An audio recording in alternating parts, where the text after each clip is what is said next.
Well, word came down on Friday that Richard Migliore was retiring from broadcasting and ending a 37-year tenure with NYRA as a writer or media personality, and certainly loved in the horse racing circles, certainly loved in Saratoga. And if you want to talk about a face of the Saratoga race course year in and year out, I can't think of a bigger one than Mig, who has been with our program for many, many years and joins us here for a few minutes on Big Board Sports this morning. Good morning, Richard Migliore. How did you arrive at this decision, Mig, and has it sunk in yet now that you finally made it here and you got through the weekend? No, this is something that was well thought out. For I think a bit of a misnomer. I mean, I'm not 100% retired. I just didn't do the commute anymore, 200 miles a day, 100 miles there, 100 miles to Belmont and Aqueduct. And can you guys hear me okay? 'Cause it's yeah, we got you. We got you. You're just dropping out every once in a while. That's more on our end, and we apologize for the technical glitch. So not completely retired, but how much of will we see you in Saratoga this summer? Well, I've already gotten some interesting offers from other entities. Would allow me to have more time at home, not be under such a rigorous schedule. So I'm exploring a few options right now, but I am a bit of a breather. I'm just going to work weekends now for NYRA through the Stars and Stripes Day. July 8th will be my official last day there.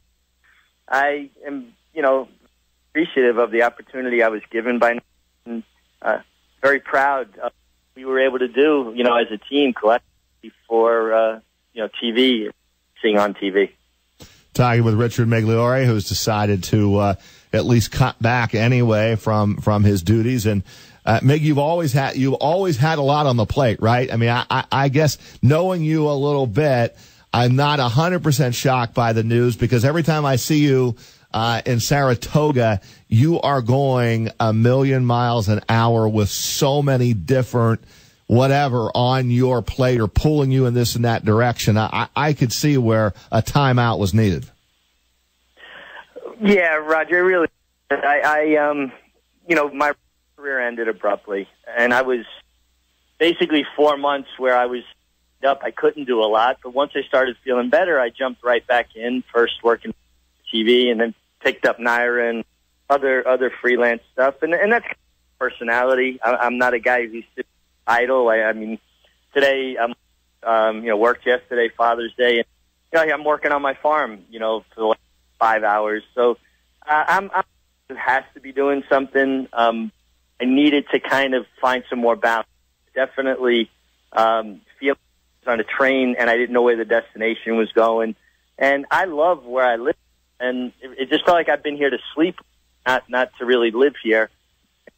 Talking with my wife, Carmela, about it, I said, I can get my head down and get through the summer, but it's going to be a long summer. And thinking about my 12, 15-hour days in Saratoga, and she looked at me and said, you only have so many in your life. And that kind of gave me clarity. I said, you know what? I'm not retiring, resetting, and I got to find something that makes sense. So if I can work out a deal where I can, work at different big races, big events, or move around, or something that makes sense but allows me to be home more, you guys will see me. I'm not disappearing. Big Brian Mariano in with Roger on Big Board Sports. So again, you almost can't take it out of you after so many years of riding and then being a part of NYRA. But, you were there Belmont Stakes Day, and you saw some big performances, Songbird and obviously Taproot. Taking off the NYRA hat for a minute, still looking at the races, are we looking at a Saratoga meet right now that could be historic with all of these great 3-year-olds coming to Saratoga? Oh, I think so. I think we're going to have some incredible races. The interesting about the 3-year-old crop this year, and, it may not be the strongest crop we've ever had, but it's a very competitive crop. And the 3-year-old championship is so up for grabs right now that it puts even more on the Travers, the Jim Dandy, the Travers going forward. So I think we're in for an incredible summer of racing. Songbird will be up there for some of the big races, as well as the 3-year-old filly. Interesting.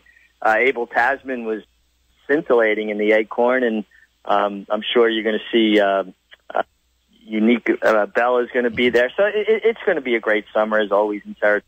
You know what makes Saratoga great, though? And you know the fans come out in Saratoga, so it'll be a good time, as always. Well, Meg, again, I know you're semi-retired here with broadcasting, but I know I'll see you at Saratoga, and you know where we hang out. We'll be up there with our show every Friday for radio. So you're more than welcome any day you're at the track to come over and strap on the headsets, my man. Well, I appreciate that, and I'll definitely be up there. I been doing work for Fasig-Tipton, the sales company, and I'll be working the sales up there for them. Like I said, I'm not retiring, just restructuring. Let's put it that way. We'll spend some quality time with Carmela and your 4 children. I know you enjoy your farm in Millbrook, and we'll see you hopefully end of July. I look forward to it, guys. Thanks for having me on. Thanks, Meg. Appreciate it.